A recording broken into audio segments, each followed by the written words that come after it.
Oyako Mabibi Namabwana. Welcome to AAU TV, the voice of higher education in Africa. This program is Diaspora Connect, and it is telling the story of the Africans in the diaspora and what they are giving back to the continent Africa. I am here at Mboya University College at Homa Bay in Kenya, and I'm privileged to be interviewing a Kenyan who is a diasporan and is a fellow of the Carnegie African Diaspora Fellowship Program. You can follow this discussion on our social media platforms and on our dedicated website, tv.aau.org. My name is Ransford Bekoe, the host of the program. Before we start the discussion, let's go for a short break.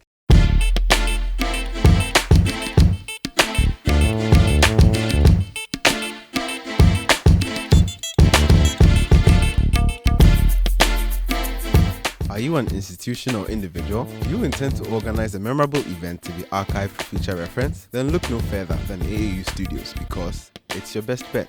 With our spacious studio and state-of-the-art media equipment such as 4K Panasonic video cameras, KinoFlow lights, assorted microphones, live streaming machines, and others, you are sure to get the best of production. Visit us at Trinity Avenue, East Legon, adjacent the National Accreditation Board, or contact the AAU studio via the following addresses: info@aau.org, AAUTV@aau.org, Ransford@aau.org. Alternatively, you can call us on 0244 185 998 or 0244 693 342. Welcome back from the break. This is Diaspora Connect on AAU TV. AAU TV is the voice of higher education in Africa. The program is dedicated to showcasing the impact of the academic diaspora in Africa. And we have here today as my guest an associate professor of chemistry from the State University of New York in the United States of America, in the name of Professor Maurice Odago. Prof, welcome to AAU TV. Thank you very much, Prof. Yeah. How have you been?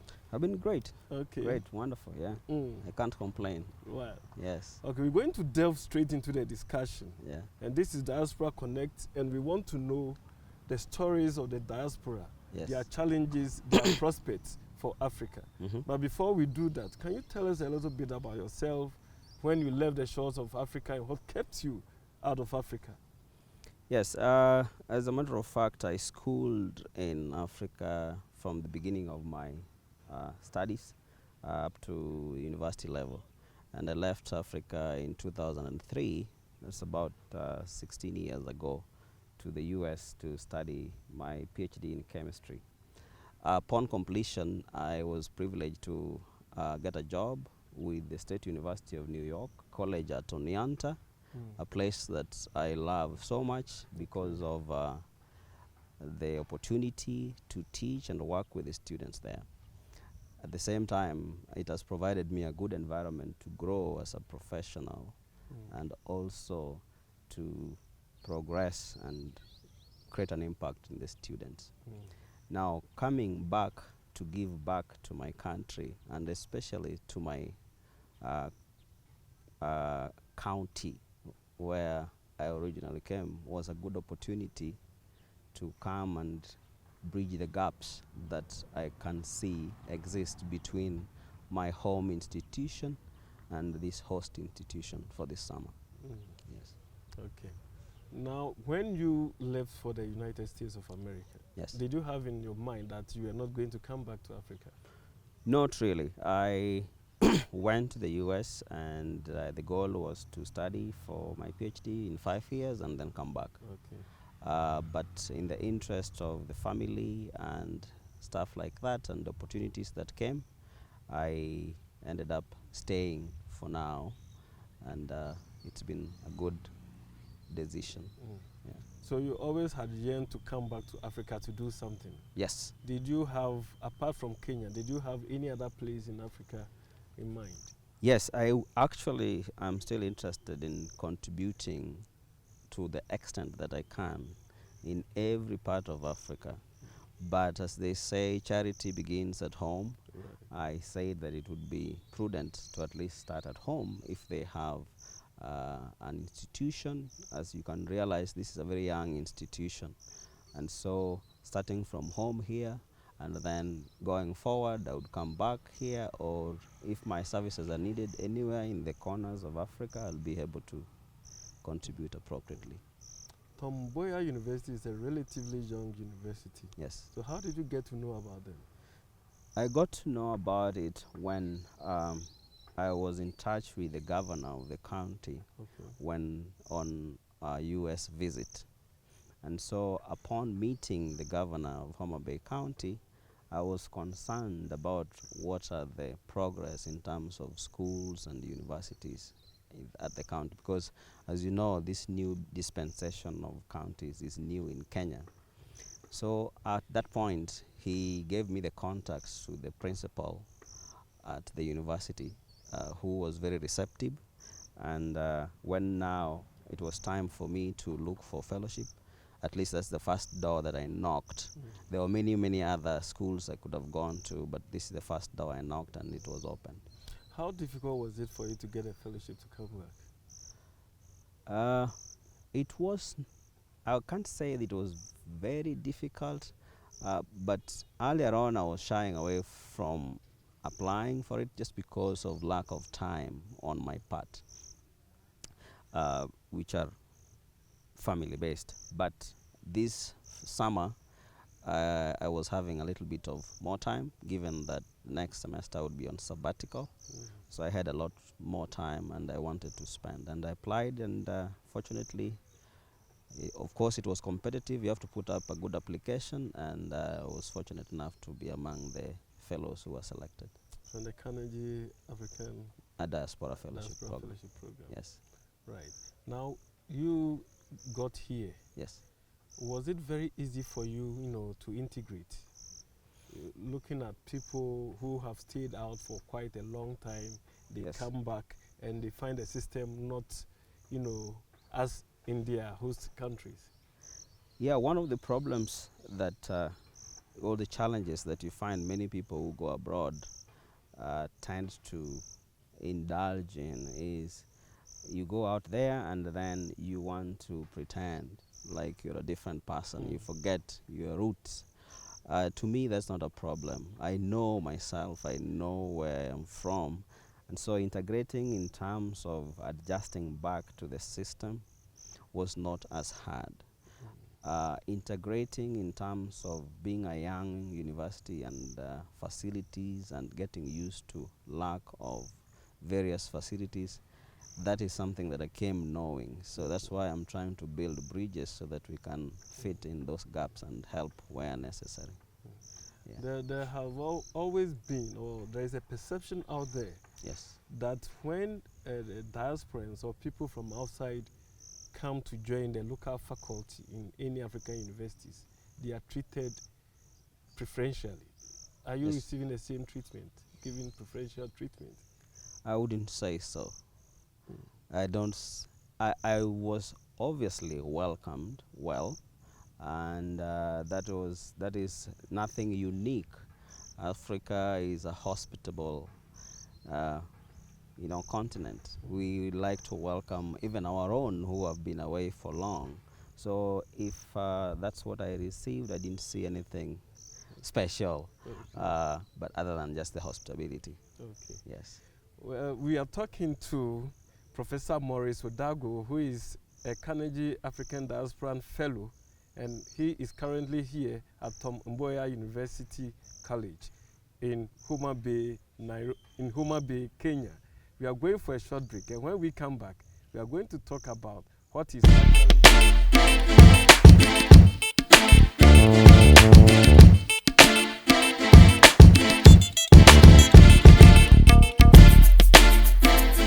Are you an institution or individual? You intend to organize a memorable event to be archived for future reference? Then look no further than AAU Studios, because it's your best bet. With our spacious studio and state-of-the-art media equipment such as 4K Panasonic video cameras, KinoFlow lights, assorted microphones, live streaming machines, and others, you are sure to get the best of production. Visit us at Trinity Avenue, East Legon, adjacent the National Accreditation Board, or contact the AAU Studio via the following addresses: info@aau.org, AAUTV@aau.org, Ransford@aau.org. Alternatively, you You can call us on 0244 185 998 or 0244 693 342. Welcome back to Diaspora Connect on AAU TV. AAU TV is the voice of higher education in Africa. If you just tune in, just follow the discussion on the social media platforms on the screen. I'm here at Mboya University in Homa Bay, Kenya, and I'm talking to Professor Maurice Odago, who is a diasporan and have come to this university to make a significant change. Prof, just before the break, we were talking about you coming and integrating into the educational system here. Yes. Now, specifically, what are you here to do? Yes, so as you have known by now, I am a chemist by training, and I was working with a fellow host professor of chemistry. Now, as a young university, they have many programs that they're trying to introduce in biochemistry. We have worked in reviewing some of the programs and making sure that they fit the applications that they're going to do. Another thing also, as the opportunity to come has also enabled me to donate a number of books and some equipment that is going to bridge the gap that exists between the two institutions. While here also we have talked and considered possibilities of having collaborations where we have exchange programs between the students here and in the US, and also we'll work ways to make sure that we have exchange programs of faculty. While here also I've addressed the needs as a group, joined other committees of faculty here at Mboya University. They were already having programs in place where they were working on certain proposals. As you can see, we are very close to one of the freshwater lakes, I mean the largest freshwater lake in Africa, Lake Victoria, and there have been some environmental concerns.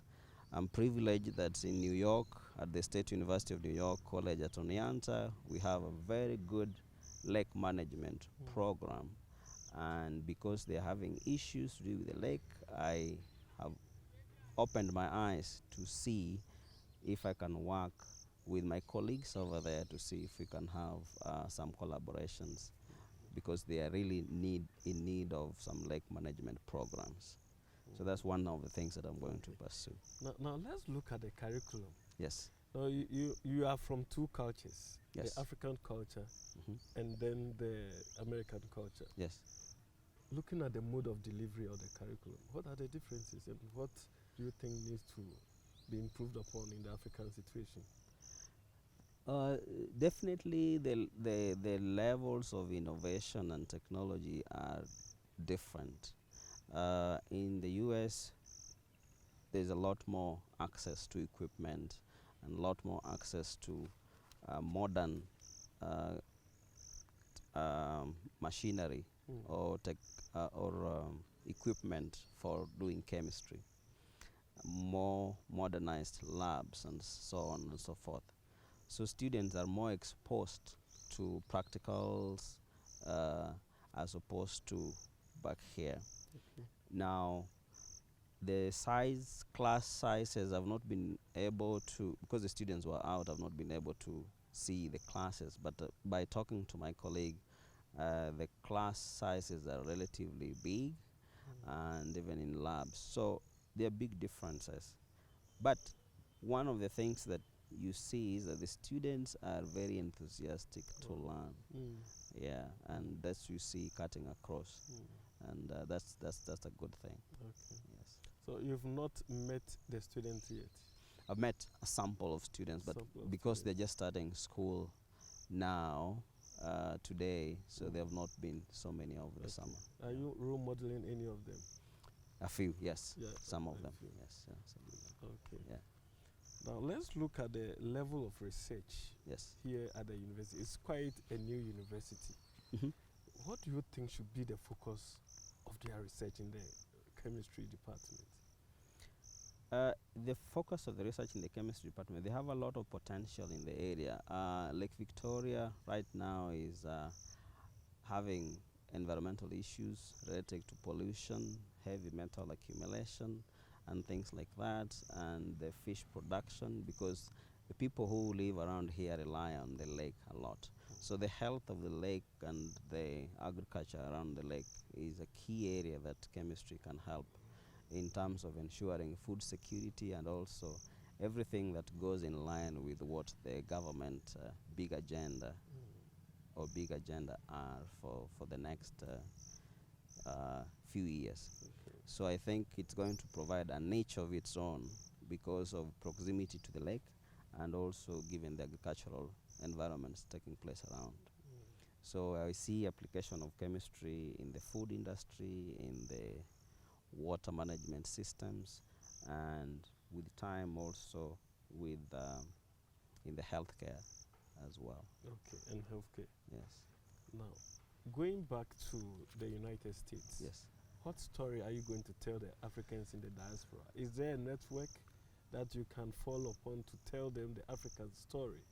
Or there are only individuals that you are going to tell the story to? I think I'll tell my story to the networks. We have African networks in the US where we have associations. The ones that I know, I'll tell them the story of how nice it is to come and give back. It is refreshing indeed to give back to the society, not only your time, but also just your expertise, so that Africa in itself is not suffering from the brain drain that is often talked about. But we know we are outside in the diaspora for various reasons, but this Carnegie Fellowship is a good opportunity for us to come back and give our expertise, and still continue to collaborate with the institutions back home. That way we are going to move forward. So are you coming back very soon? I'll definitely come back. I'm going to apply to come back next year, without a doubt. Okay. Yes. Thank you very much for appearing on Diaspora Connect on AUTV. Thank you very much. Thank you. We very wish much. you a safe journey back. Thank you very much. Thanks for having me. I've just been talking to Professor Odago from State University of New York in the United States of America. It's also important to talk to the host who brought Professor Odago to Kenya. And I'm privileged to have with me Professor Kelvin Okoth. Prof, welcome to Diaspora Connect on AUTV. Thank you. Yes. Now, what was the need that led you to bring Professor Odago to Mboya University? One, we found out that he had immense experience in research, and he has been teaching for quite some time. So we thought that his expertise was going to be important to us in as far as teaching graduates, and also helping us develop some syllabus, as we are still a young institution. So we thought these were going to be key. Moreover, we found out that he had been participating in some projects, and therefore we thought that he would help us establish some projects and maybe have future linkages that would help grow both our institution and theirs in terms of research. Okay. Yeah. So when you identified him, were you so sure that he was coming? If it had not been for the Carnegie African Diaspora Fellowship Program? We were not sure, but we were hoping that he was going to come. Yes. Yes. And then he came. And then he came, and we thank the project for helping fund his coming, because he has been of use to us. Okay. How long has he been here? He has been here for 3 months. Okay.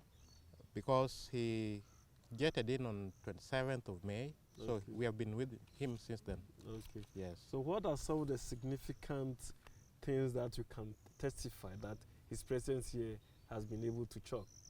Now, 2 days ago, we just finished a committee briefing, and we were trying to come up with a report on how to develop some syllabus. So, like, he was very influential, very instrumental in preparation of biochemistry syllabus. Remember, he has experience in organic chemistry, and organic chemistry and biochemistry are not that different. So he was very helpful in formulating outcomes for the project. And then he was also useful in coming up with a project that we want to do around Homa Bay, because Homa Bay is still young and it's growing, and the project will be not only helpful to Mboya University but also the community around. It's involving fishing and improving the livelihoods of those who are living around. Okay, well, without the intervention of a development partner like the Carnegie Foundation or Carnegie Corporation, will it be difficult for a young university like Mboya University College to attract international staff to your institution? I think it will not be that easy. They can attract, but I believe people prefer more established universities. Now, such interventions are also helping fellows know that these small institutions also exist, and they also have a capacity to grow, just like the other established universities. So we hope that this will continue and that more partners come in to help us grow the small institutions. Okay, so what strategies have you put in place to make sure that you can also open the doors for other international faculty to come in? Now, so far, we are trying to come up with competitive courses that will be able to attract students and possibly other faculties, that's staff. And then I can thank the principal because he's trying to make inroads into various collaborations, and these are going to be handy. For example, close to us there's a malaria research project which is funded internationally. So once people are aware of such projects, I know more will be able to come in. Okay. Yes. Now the last question is, what are the 3 most critical needs of this university that you would wish the diaspora, the academic diaspora, to come in to help? One will be development of resources. That's the teaching resources. Teaching resources could be books. Teaching resources could be instruments. Teaching resources could be in terms of software. All these are going to help improve teaching and learning in the institution. 2, that's going to be infrastructure. Infrastructure is still at its low level, though a lot is going to happen in the next 2 or 3 years. We have buildings coming up, but those are being funded by the government. If we can find a way of having collaborations with other funding institutions so that we have buildings developed and then furnished, that would be very, very important. And lastly, that's the human resource. I believe if we can get more lecturers, then we'll be able to attract more courses, and especially courses that are internationally recognized. And this, like I've just said, that we are developing courses like forensic science and biochemistry. This will be helpful, and we need teaching and human resource to be able to develop them. Thank you very much, Dr. Okoth, for outlining the critical needs of your university, which you mentioned as the development of teaching materials, the human resources, and the infrastructure. And I believe that our able professor, Dr. Otago, or Professor Otago, when he gets back to the United States of America, he's going to network with his colleagues to come and give back to Tom Mboya University College here at Homa Bay in Kenya. On this note, we've come to the end of another episode of Diaspora Connect on AAU TV.